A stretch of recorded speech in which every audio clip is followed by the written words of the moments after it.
Saya adalah seorang penggemar Didi Kempot.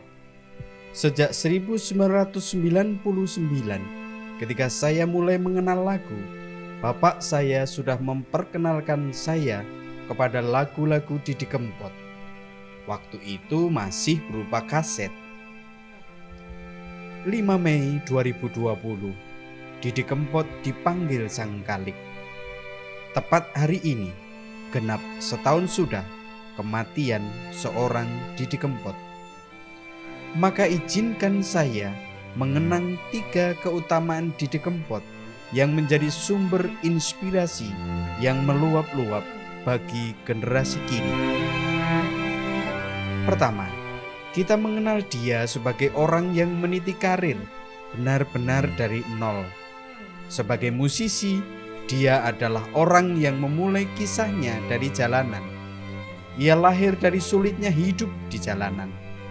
Nama panggungnya sendiri, Didi Kempot, adalah nama yang mengabadikan nama kelompok musik yang diawalinya di jalanan.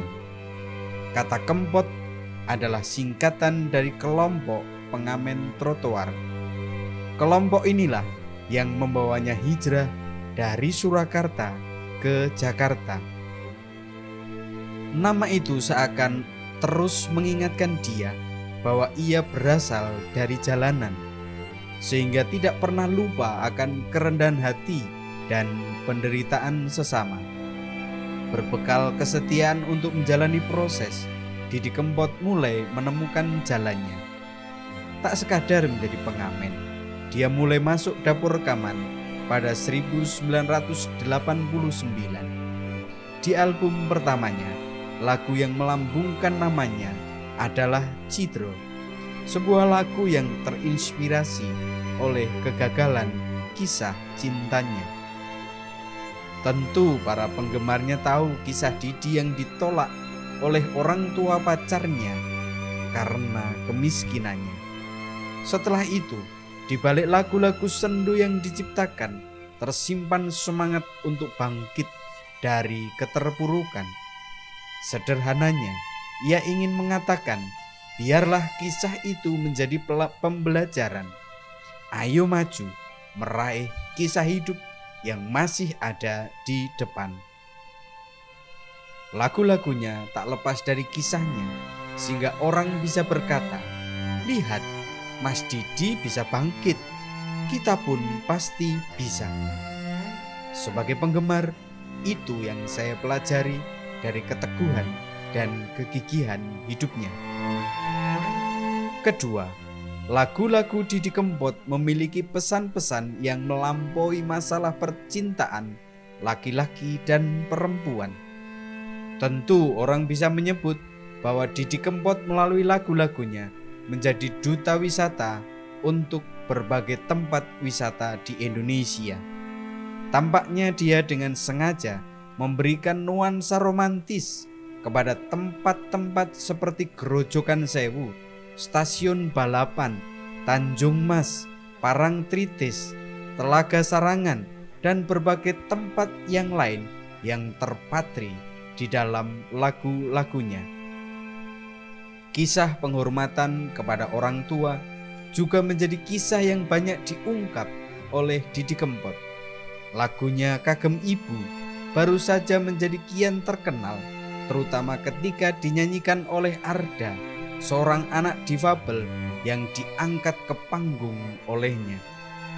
Lagu lain tentu adalah Bapak, yang di salah satu syairnya mengatakan, Bapak, senajan umurmu wis tuwa, nanging tekadmu iso dadi tulodo, ngadeg dadi cagak, nyonggo piringe anak.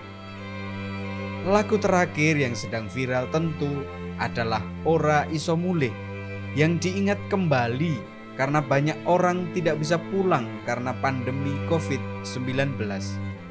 Meski kisahnya tidak langsung mengarah kepada pandemi ini, tetapi sekali lagi lagu ini mampu mewakili kegelisahan banyak orang. Di balik semua lagunya, ia menjadi duta bahasa Jawa yang luar biasa. Tiap kali melihat konsernya, baik di media maupun secara langsung, orang akan terkagum bagaimana anak-anak muda dari berbagai pelosok negeri menghafal lagu-lagu dalam bahasa Jawa. Orang tidak asing dengan kata dan ungkapan ambyar, sekonyong-konyong koder, cidro, pamer bojo, kagem ibu. Di dalam lagu-lagu Didi Kempot, bahasa Jawa menjelma menjadi sarana indah mewakili perasaan banyak insan dari berbagai kalangan. Ketiga, Didi Kempot yang lahir dari kemiskinan dan kekurangan tidak pernah lupa kepada orang-orang yang kekurangan dan menderita. Dia tidak ingin panggungnya menjadi panggung pribadi guna memupuk nama dan keagungan pribadi. Dia melibatkan beberapa talenta muda, bahkan merelakan lagu-lagunya dipopulerkan oleh para talenta muda yang dibawanya.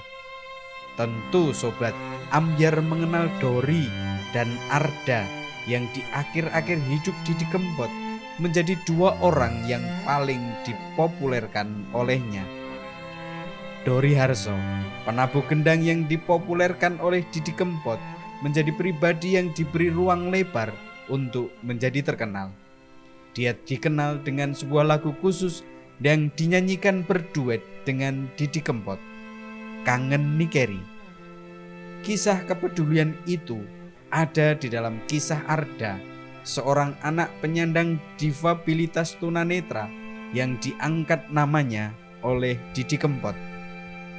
Bahkan ada sebuah lagu yang dicipta khusus untuk dipopulerkan oleh Arda, berjudul Tulung. Kisah terakhir yang mengesankan tentu adalah kepedulian Didi Kempot kepada para tenaga medis dan mereka yang mendapat dampak pandemi COVID-19. Di dalam konser amal dari rumah pada 11 April 2020, lebih dari 5 miliar terkumpul dari acara itu guna membantu yang menderita. Maka tak salah kalau kita menyebutnya sebagai seorang pribadi yang peduli.